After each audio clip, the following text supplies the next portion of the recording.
আপনি দেখছেন news now, আমরা জানি কোনটা খবর। बांग्लादेश में जुलाई अगस्त 2024 से शुरू हुआ पॉलिटिकल मूवमेंट धीरे धीरे गहरी अशांति और हिंसक रूप ले चुका है। इसके साथ ही भारत विरोधी प्रोपेगेंडा भी और धमकियां भी साथ ही बढ़ चुकी है। बांग्लादेश में जुलाई अगस्त 2024 से शुरू हुआ यह पॉलिटिकल मूवमेंट समय के साथ एक भयानक अस्थिरता का रूप ले चुका है। हिंसा, तोड़फोड़ और भड़काने वाली पॉलिटिक्स की वजह से हालत काबू से बाहर होने का डर बना हुआ है।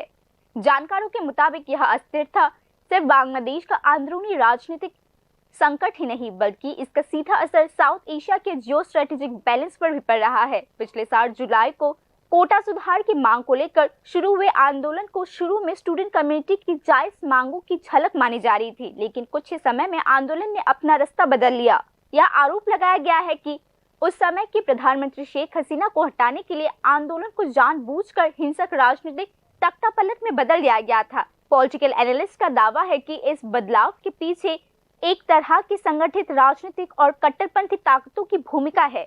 आंदोलन के साथ साथ धीरे धीरे भारत विरोधी प्रोपेगेंडा बढ़ती गई। भारत को निशाना बनाने वाली जानबूझकर बेइज्जती, धमकियां और आक्रामक बयान आंदोलन का फोकस बन गया।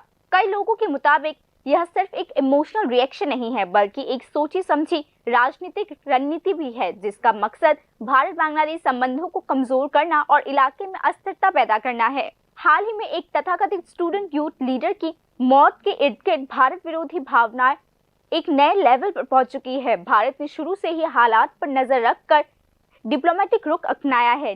न्यू दिल्ली ने दो तरफा रिश्ते बनाए रखने के लिए बातचीत के दरवाजे बार बार खुले रखे हैं, लेकिन डिप्लोमेटिक सर्कल के एक हिस्से के मुताबिक बांग्लादेश के अंतरिम सरकार के चीफ एडवाइजर मोहम्मद यूनुस ने भारत के इस संयम को कमजोरी के तौर पर देखा है। साथ ही आरोप है कि अंतरिम सरकार नई ताकतों के असर की वजह से कट्टरपंथी और भारत विरोधी बयानों के खिलाफ कड़ा रुख अपनाने में नाकाम रही है। बांग्लादेश की जमात और कट्टरपंथी नेताओं की भड़काऊ बातों से हालात में और भी गर्मी आ चुकी है।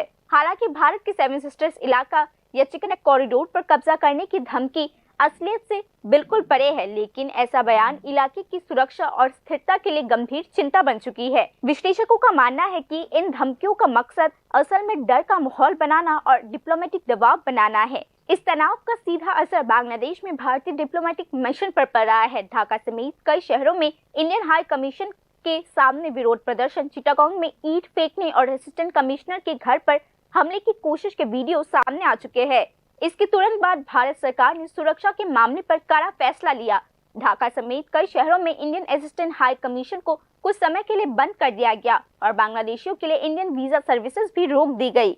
भारत के फैसले के जवाब में अंतरिम सरकार ने दिल्ली, शिलीगुड़ी और अगरतला में बांग्लादेशी डिप्लोमेटिक मिशन से भारतीय वीजा जारी करने के अनुच्छेद को रोकने का घोषणा किया।